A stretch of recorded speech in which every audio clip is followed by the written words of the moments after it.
镜头所等的台湾，云林北港朝天宫咧办法会，法会咧进行当中，有一只大只鸭飞入来会场，就向伫朝天宫的董事长的倒手骨。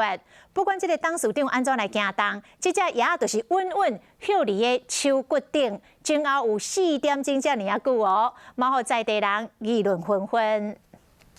云林北港朝天宫的法会当中，雄雄出现一只大只鸭，听伫董事长蔡英着倒并的手骨。不管董事长安怎行，鸭就是袂走，一停就停4点钟。民众看到拢感觉真趣味，拢咧讨论讲是毋是要传达什么消息。真漂亮哎！不是妈祖的化身。妈祖的化身哦。其实这只大只鸭是叶德土天鸭，有天生来通拖的称号。 因为因细汉的时，头壳有一对用来吓敌人的假目睭，看起来就那外星人。刚好这个11月、12月就是它种种的出现的高峰期，然后也刚好也被灯光吸引到。专家讲，叶德土天鸭常常出现伫西部海拔500公尺以下地区，算是常常会看到的鸭。会出现伫法会，可能是受到灯的影响，产生粗光性。